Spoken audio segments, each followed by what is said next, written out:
time continues to, in fact, come at a stalemate. Now, moving on, amidst the ongoing internal struggle within the TMC between the veteran leaders and the younger faction, West Bengal Chief Minister and Party Chief Mamata Banerjee has said that any decision regarding her successor would be made collectively by the party leadership rather than by her personally. Banerjee dismissed notions of individuals' dominance, asserting, "I am not the party. We are the party. It is a collective family and decisions will be made in a collective manner."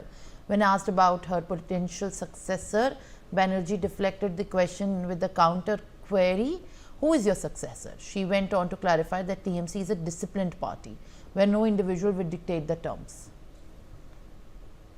Renik joins me live on the broadcast. Renik, now big statement is in fact coming from Mamata Banerjee. As far as there are names on the successor of Mamata Banerjee and who's going to be the future top chief of the TMC, Mamata Banerjee has in fact made a very significant point in saying that she's not the party. The name of the successor of the TMC will be decided by collectively the leadership of the TMC. What this exactly means, in fact, in the terms if we have to decode? एकदम ही देखिए सामने 2026 का विधानसभा election आने वाला है और assembly election के ठीक पहले टीएमसी के अंदर में दो जोन का जो झड़प वो झड़प सामने आया था।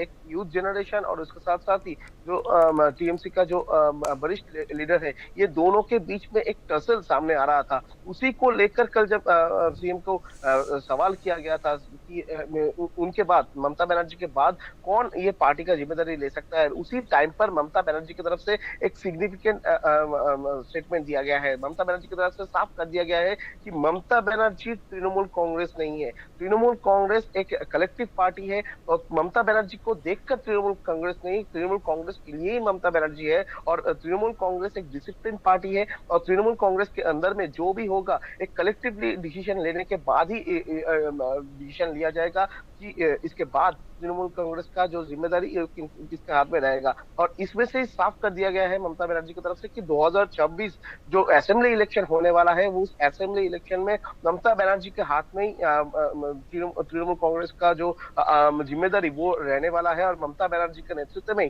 2026 का जो असेंबली इलेक्शन उसमें पार्टिसिपेट करेगा तृणमूल कांग्रेस। और तृणमूल कांग्रेस के बीच में जो दरार का बात बार बार से सामने आ रहा था कि यंग जनरेशन और सीनियर लीडर ये दोनों के बीच में जो दरार का बात सामने आ रहा था, उसमें भी ममता बनर्जी का कंट्रोल है, ये ममता बनर्जी की तरफ से कल स्पष्ट कर दिया गया है। तो और ममता बनर्जी की तरफ से ये भी स्पष्ट कर दिया गया है कि ममता बनर्जी सिर्फ नहीं, पूरा पार्टी का जो मेंबर्स है उनकी तरफ से जो कलेक्टिव डिसीजन लिया जाएगा वही फाइनल डिसीजन होगा। और तृणमूल कांग्रेस एक डिसिप्लिन पार्टी है। तृणमूल कांग्रेस कोई सिंगल मैन पार्टी नहीं है, सिंगल पर्सन पार्टी नहीं है, ये ममता बनर्जी की तरफ से साफ कर दिया गया है। ममता बनर्जी को हो या तृणमूल कांग्रेस को हो, बार बार से बंगाल बीजेपी की तरफ से ठोका जाता था कि तृणमूल कांग्रेस जो है वो एक परिवार तांत्रिक पार्टी है। परिवार को सामने रखते हुए तृणमूल कांग्रेस का जन्म हुआ है और तृणमूल कांग्रेस का जो गति प्रकृति उसमें परिवार तंत्र काम कर रहा है। और इसको लेकर जब टिप्पणी ममता बनर्जी के ऊपर आता था, उसका जवाब ममता बनर्जी की तरफ से कल दिया गया है।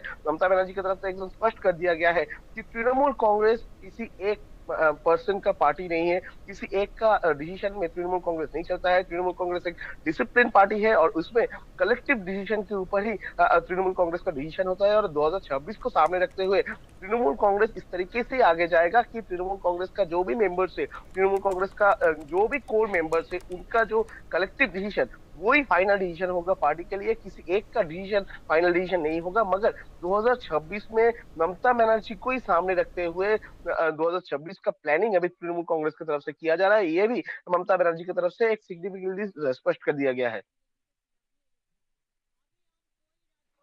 Thank you for adding these details and giving us the live inputs. Now, in fact, let's shift our focus to the Mahakumbh Mela, which is a spiritual